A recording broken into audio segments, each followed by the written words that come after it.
So, welcome everybody. My name's Joanne from Data Bubble. I usually set these meetups for lead generation, and today we're going to be doing 5 proven ideas. We're also going to be then using AI to boost your sales. So, with regards to Data Bubble, here's a little bit about me. So, Data Bubble, there's me and Steve. I set the business up 15 years ago, and what we do is we provide business lists for outbound marketing, and we also then do data cleaning. So that what that means is that we would actually take somebody else's database and we would actually identify deceased, gonaways, duplicates, etc. So it's effectively cleaning up the database. Can't go anywhere without my doggies, and there they are. There are 3, well, there's 4 there, but I've got 3 Rhodesian Ridgebacks. So in the morning or on an afternoon, you might call me, and all of a sudden I'll turn around and say that I'm actually out walking the dogs. Them are the 3 dogs that I will actually be walking, or should I say more being dragged by, but hey, that's another story. So with regards to Data Bubble, yeah, I set it up 15 years ago. And actually, it was 15 last month. So yay, happy birthday for Data Bubble. So with regards to lead generation, often the struggle is when you actually set up a business, you've got a fantastic idea and you think, brilliant, I know my products, I know my services, and I know what I can do. But then all of a sudden it comes along marketing. Oh gosh, how can I promote my business? How can I actually get new clients? What do I do? So that is a constant struggle with regards to business owners, as well as then marketing managers. At the end of the day, it is about generating high quality leads. And when you do actually generate high quality leads, that's when you then get, you can then convert them into loyal customers. So today what I will be doing is I will be going through the process of databases. We'll also be going through the process of targeted campaigns. Also with regards to the using AI, how we can actually use AI to create marketing material. I'll also go and do a little bit of sales and then a loyalty scheme to actually get loyal customers. So that's the process for today. So GDPR, woo, GDPR, 6 years old now. Wow, that doesn't time fly. So what is GDPR? GDPR is legislation and regulation and guidance. And I do say this nicely. It is guidance. It's there for you to handle and use data in the correct way. The other element is PECR, which is Privacy and Electronic Communications Regulations. Wow, what a godful. Anyway, so what that does, that covers electronic marketing, which is email marketing. It also covers text, marketing calls, as well as then the use of cookies. Now, the one question that I do get asked all the time is GDPR, can you still buy lists under GDPR? The answer is yes. Now, what people are actually really asking is, can I buy and send emails under GDPR? And I like to keep things really, really simple. You don't necessarily need opt-in for all email communications. If it's a personal or individual, so joanne.clayton@hotmail.com, then yes, that's an individual and you do actually need opt-in for that process. But that's individual. When it comes to business, if it is info at or joanne@databubble.co.uk and I'm a limited company or a PLC or a government organisation, you do not need opt-in. You need opt-in when it's a sole trader or a partnership. Now, and again, if it's info at that partnership, info at that sole trader, you don't need opt-in. But if it's a named contact at that company and it's a sole trader and or a partnership, then you do need opt-in. So As I say, I like to keep it really simple. If it's an individual and you can recognize the individual and it's a sole trader or a partnership, then you Can you need opt-in. define me the GDPR? Anything else, you don't specifically need opt-in.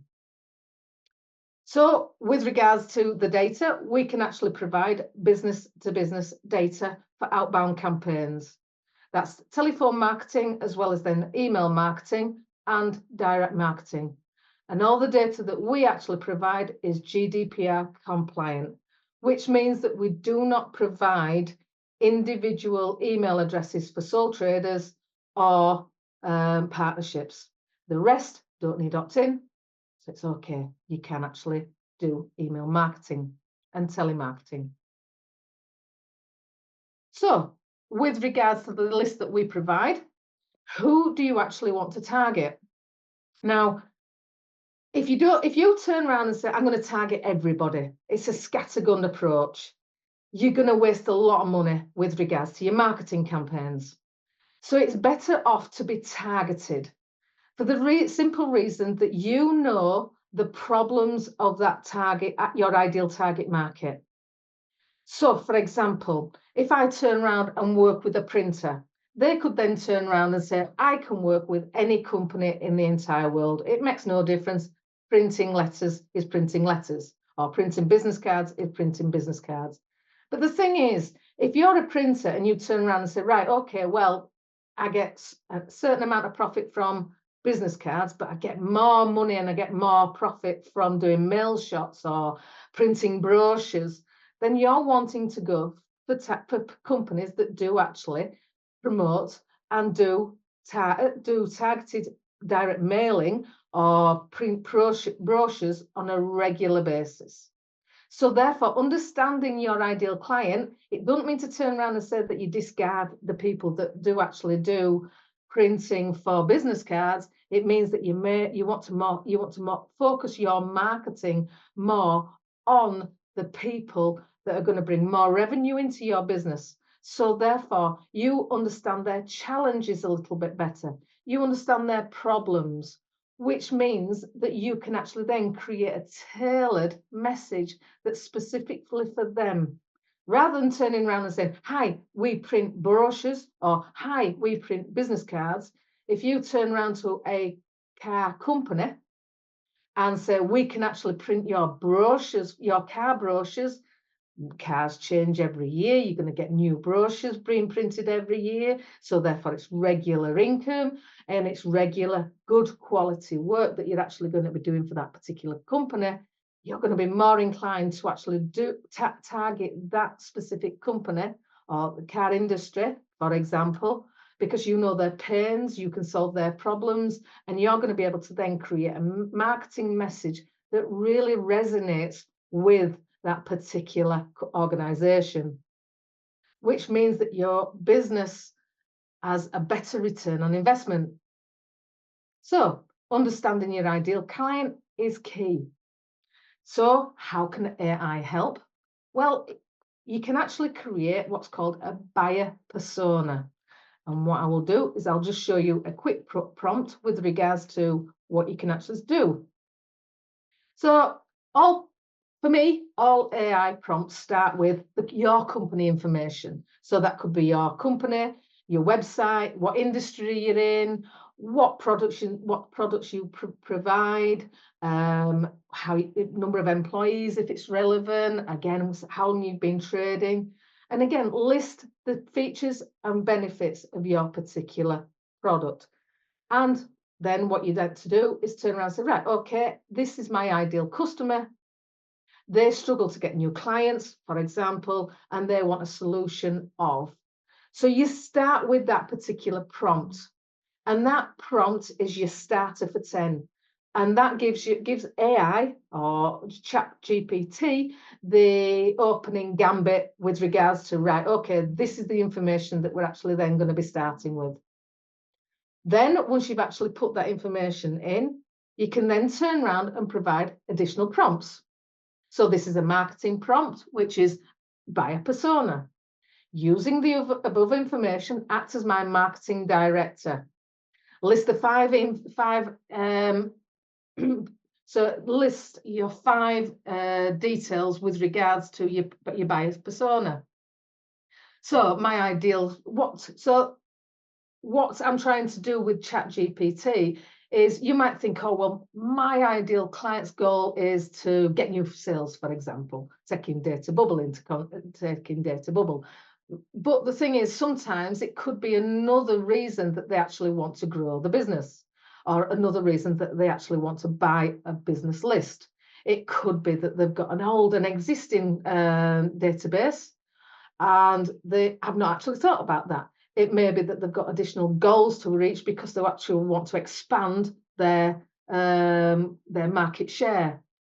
So putting in these different prompts gives you a little bit of insight on about your particular buyer persona, and it gives you a little bit of insight and a little bit of additional information that you think, oh, I hadn't thought of that. That could be the reason. And you also then go into their thoughts, fears, and what keeps them up at night. And you might think, well, it's actually losing the job, because that could be a real factor that they don't particularly want to lose the job. So if you can turn around to people and say, I can help you sleep at night, you can use that information to actually put into your message and create a really targeted message. Once you've actually created a buyer persona, you can then start to create what's called a lead magnet. Now, the thing is with a lead magnet, there are 4 stages to a sales funnel or a sales and marketing funnel. There's awareness. You're actually turning around to people and say, hi there, I'm here. Yo, I'm actually here. And you can do that by doing email marketing. You can do that by doing direct mailing. You can do that by telemarketing with the list that you've actually purchased. So once you've actually gone, yeah, hey, I'm here now. If somebody turns around and goes, I'm interested, to actually then make sure that if they are interested, they're going to, make a telephone call. Or otherwise, they might turn around and say, well, I'm interested, but I'm not interested at the moment. So, right, okay, but I want more information. And that's where a lead magnet, if you actually create a lead magnet, that can be a really good way of identifying people that have turned around and said, yeah, I'm interested, or I'm interested at the moment, or I'm interested, but it's not at the moment. But what you're doing, you're giving them giving something away so that you can then get the opt-in or the email address to then turn around and say, right, okay, I'm going to take them down a different sales funnel that would then provide them with further information. So your lead magnet could be an ebook, and it could be an ebook. For example, with Data Bubble, we've got an ebook that turns around and says how to actually get new sales. We've got an ebook that turns around and says how to actually create killer email subjects, headlines for email subject titles. So what we do is we then create that ebook for them people that I can then promote to via my email list, that then turns around and says, right, okay, that person's actually interested in doing email marketing. They sign up to actually receive that ebook, at which then I would then be able to educate them further on how to actually use that email marketing list, how to actually segment the particular data and educate them further. So therefore, they then can drop down into a conversation or book an appointment with me. So to actually create a compelling lead magnet, it could be an ebook, it could be a white paper, it could be a PDF, something that's of interest, something that's of value to them. So how do you know what's good, what lead magnet is going to attract your ideal customer? I've got a prompt for you here. Again, using the information that you've actually previously had, using the company information as well as then the buyer persona, you can then turn around and say, right, okay, AI, act as my marketing manager, use the company information, the buyer persona, and provide me with 5 possible lead magnets. So what that does, it then gives you ideas. And again, chat could come up with an ebook, it could come up with a white paper, it could come up with a seminar. But again, it all depends on your client, and it depends on that buyer persona and what they actually want. And it just gives you insights to turn around. And one thing that I would say is with regards to AI, use it as an inspiration. Don't use it as oh, right, okay, this is exactly the way to do it, but use it as an inspiration, and then adapt the prompts a little bit more to actually then, right, okay, create an ebook. So once you've actually created an ebook, provide me with the titles that would that would be ideal for my buyer persona and my company, using my company information and my buyer persona. What ebook titles would this buyer persona be interested in? And that's how I actually use AI. And it's then you're actually using it in conjunction with your own human to human, as well as then the AI gives you that inspiration. So once you've actually got your book sorted out, you then need to actually have a landing page or a tool to actually create an ebook. And these are two tools that I use. Absolutely, Designer, fantastic.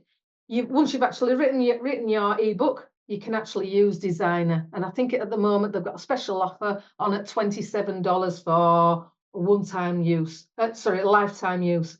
Fantastic tool, because what you can actually do, you upload a Word document to it, and then all of a sudden it will actually create the titles, and it will actually space out all your words and put them into an e-document that you can then download. Don't get me wrong, there's a little bit of manipulation that you've actually got to do, but it's a fantastic tool.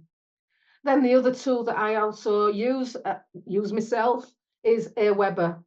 I use it so that I can then create a landing page to promote my ebook, which then actually has a sequence of emails that can actually go in to educate the clients once they've actually opted in to turn around and say, yes, I want that particular ebook. And again, I've got around about 4 or 5 different ebooks depending on my ideal target market. So it's not just having one ebook or one landing page for everybody. It's having different ebooks for different people, different buyer personas, and then creating landing pages for them different people. And what that means, that is a more targeted landing page. It's a more targeted ebook that resonates with your ideal client. So hopefully them tools will help you as well. And again, I'll give you a copy of the slides at the end, so you can also have a look at the particular data, have a look at these particular tools that I use. So once somebody's actually turned around and gone, yay, I'm interested, they've downloaded your book, that you've taken them from awareness, you're now moving them down to consideration. And this is where the magic starts. You start to build a relationship up with that particular client, with a view that at the end of that particular relationship, they turn around and go, yes, I'm interested. Yes, I want to book a call. Yes, I want your services. But during that consideration time, there could be different questions that they've got to answer. Is it going to actually work for me? How am I going to do this? Or what other elements are actually springing into mind? So this is where you actually then create a nurturing email sequence, following on from the ebook or the white paper that they've actually downloaded. What you're doing is educating them and guiding them more and more towards that conversion level. So with regards to AI, again, I've created another prompt to create a nurturing email sequence. And again, using the information that we've actually had before. So it's the company information, the buyer persona, as well as then the lead magnet, because you know the title of the lead magnet. I would like to create 3 engaging, nurturing emails. And again, this is only 3. You can do 5, you can do 10, you can do however many you actually want. But this, again, is just a little bit of a prompt that I use. And again, with regards to the prompts, I don't go verbatim and say, right, okay, put them into, that's my email. I'll actually read them, make sure that they're correct, make sure they resonate with that particular client or that buyer persona. And then also make sure that any spelling mistakes, make sure that there's it changes from it's very American, so therefore it'll have personalized with a Z. So change them particular nuances. But again, it's not about relying on AI. It's about AI helping you then to be able to create your emails, giving you that spark of inspiration. And that's how I use it. So once you've actually got a customer turning around going, yay, I want your services, that's fantastic. Again, what I recommend is have a customer focused sales approach. So it's then being able to turn around, and it's a little bit like key account management, that you're actually providing that client with your services.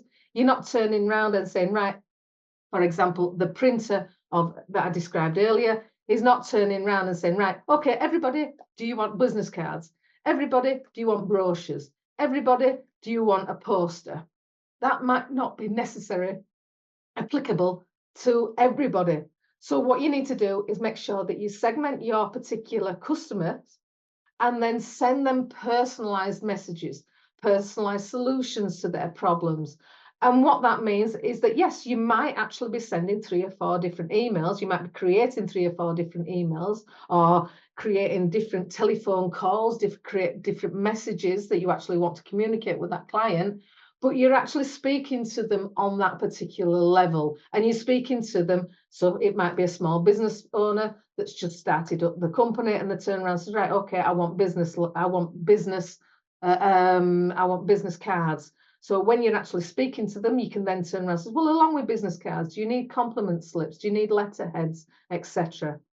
Whereas you won't turn around to a theatre who you're then printing their theatre brochure. You won't turn around to that particular client and say, oh, do you want letterheads? Do you actually want business cards? They might turn around to you if they know that they offer them, but what you're wanting to actually speak to them is say, right, okay, I'm speaking to you with regards to the service that you actually want, which is the theatre theatre brochures, or again, the car brochures. Don't get me wrong, the other aspects could come into play with regards to business cards, as well as then select compliment slips, as well as then letterheads.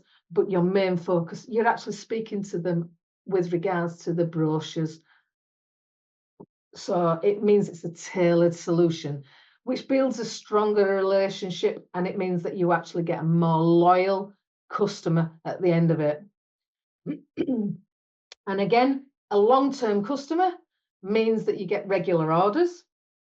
And again, you can actually provide them with letters.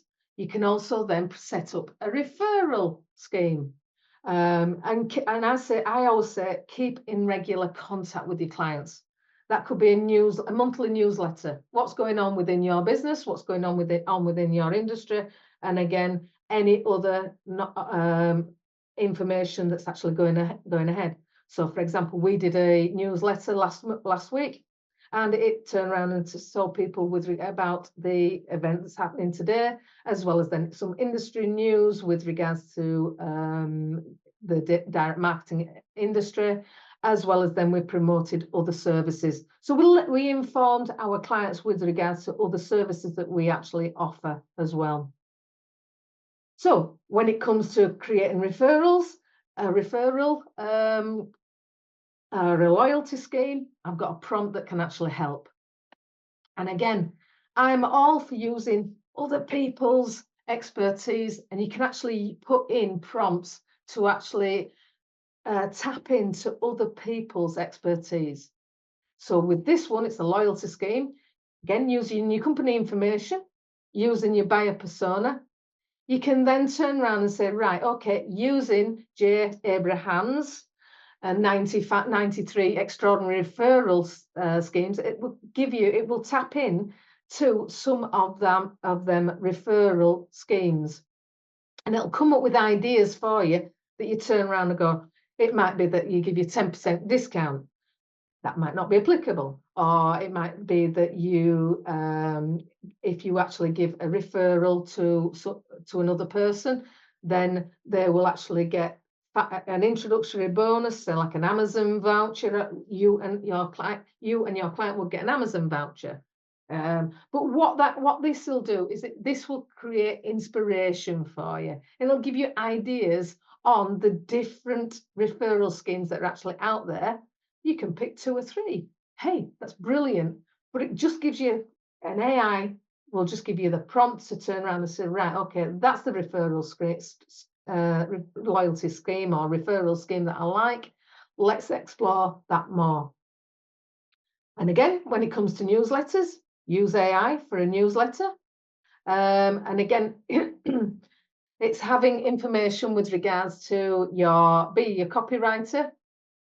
You want to give information regarding any events, any newsletters, any promotion, any referral schemes. So you can actually put these details into the prompt, into the chat, because you've actually got the event that's coming up, or you've got your referral scheme, or you've got industry news, and that's when you can then start to then create your outline of your newsletter. So again, as I say, use AI as a indicator and a helpful tool to give you inspiration. And again, a call to action at the end. So, key takeaway is, yes, you can actually use business lists, for marketing, whether that be direct marketing, telephone marketing, or email marketing under GDPR. You've just got to know the rules. Yes, you can actually purchase targeted marketing data. And the reason that you actually want to be more specific with regards to your niche is that there's a better return on investment. You need to then capture the people that are actually interested. And you do that by creating a compelling lead magnet. You need to then be able to educate people once they've actually said, yes, I'm interested. And that's when you then create a email sequence that nurtures them, that educates them.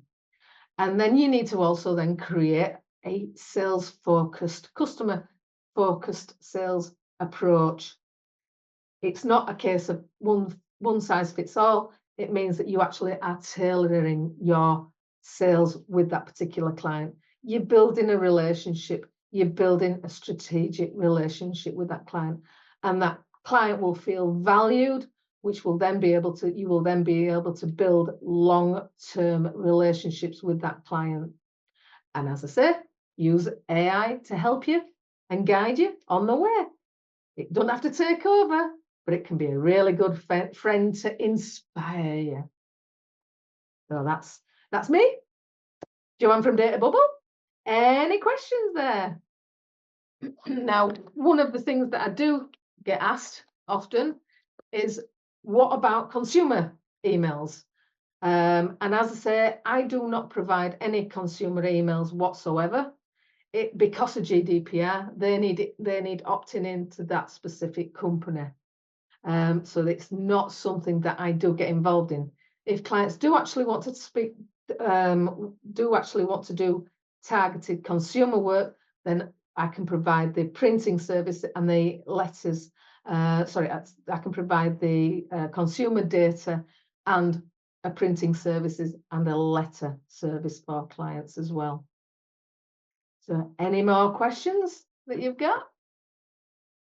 I will stop sharing and open it up to the floor. I've got a question, Joanne. Yeah. Thank you for that. It was really interesting. I don't know about everybody else, but I'm sort of aware of AI and dip into it a little bit, but I don't use it in the way that you've showed me. So that's been really valuable. Thank you. Brilliant. You mentioned Aweber. Yeah. Now, I use MailChimp at the moment, and I'm just wondering to ask you, because it's okay going down these rabbit holes, isn't it? And it's not about data really, but it's about the reason that you chose Aweber and why you prefer it. There are other ones available. Please, there are other ones available. I actually use it for the simple reason that I found it really easy, and I ain't got a lot of time. I'm sat there doing the it's a drag and drop process that you can actually then create a landing page. You can then tag it to and promote it on social media. You can then promote it onto the email marketing that you do. But I just found it really simple, really easy. And I think that I pay around about $24 a month. The more emails that you've actually got, you've then got to actually pay. But I think if you've got one landing page and I think it's up to 1,000 subscribers, it's free. So Okay. that's the reason that I used it, because and again, it allowed me to create one at a time to see and test and measure. So that's the only reason, Francis, but there are others available. Yeah, thank you. Thanks. No problem. Thank you. Alan, yes. Yeah, just coming back on Francis's comment. Francis, did you say you're using MailChimp at the moment? Yeah, MailChimp has landing pages and can tag social media posts, pretty much the same as Aweber. I used to use Aweber, then I moved to Infusionsoft, then I stopped using Infusionsoft and then moved to MailChimp because it was simple at the time. And I had somebody in my network that knew MailChimp inside out. So that's why I switched back to there. But Aweber is pretty much the same as MailChimp in that respect. Yeah. Yeah. And there are so many CRM systems. I know that high level, you can actually do landing pages as well as then your social media. I've got a version of Go High Level that I use now. Yeah. Oh dear. Yeah. Again, that one seems to be the big beast at the moment that's taken over Infusionsoft, from what I can tell, because I used to use Infusionsoft, but that's a big beast as well. Yeah, indeed. Joanne, can I ask you, do you use the latest paid for version of ChatGPT, or are you using 3.4 or whatever it was? I personally do actually pay for it. It's $20 a month, and I find that it allows me to just get a little bit better with regards to the answers that I want. Having said that, I have used 3.5, and yeah, it's okay. It's good. But for me, I just pay that little bit of extra to get a bit. And again, what I do find is that it opens up more prompts, and it allows me to actually ask more questions. Because the thing is, if you're doing a lot of work, if you're working on it all day, it then can turn around and say, "Whoa, time out! You've got to a limit." Now, it's not very often that I get to that limit. It depends on what I'm actually doing, but I can actually get to that limit, and it'll time me out for an hour. Whereas that's on the paid for version. When I did it on the non-paid for version, it was only a couple of hours rather than like a few hours with the chat one. But yeah. You've got a much more up-to-date data set with the paid for version. There is, as well. Yeah. But again, I tend to use other people's. So, for example, when I'm creating emails, I will use Dan Kennedy. Please act as my copywriter using Dan Kennedy as the copywriter, and I'll tap into all these other experts that are expert copywriters, and I'll say, please write in the style of that particular or again, Brian Tracy. I tap into it. Please create a script based on the teachings of Brian Tracy. That comes back exactly the same. Yeah. The important thing, as you said earlier, is to have a conversation with ChatGPT. Don't just say do this and take the answer. Have a conversation and use the conversation to hone the results that you get out. Absolutely. Yeah, that's exactly it. And I use it as a friend, and not to be scared of, just to turn around and go, do you know what? I don't particularly like that. Right, scrap that. Let's try again. Yeah. And a little tip that I was taught, if you want to start a new conversation, to do something completely different to what you were doing the last time you were using it, tell ChatGPT it's a new conversation so that it completely forgets everything else. You can always go back to that conversation in your stored conversations, but if you don't tell it to forget, it will try and continue on from where you last spoke to it. So, fantastic. Thank you ever so much for that. Brilliant. Excellent. Any other questions, anybody? That's wonderful. Well, thank you ever so much for coming along. My details are down here, or otherwise connect with me on LinkedIn. Absolutely love to be able to, we will be doing another session in 2 weeks' time. And yeah, I look forward to seeing you then. In the meantime, if you haven't got any questions, by all means, drop me an email. And again, if you do actually want a copy of the slides as well as then few of my prompts, you're more than welcome. So thank you very much, everybody.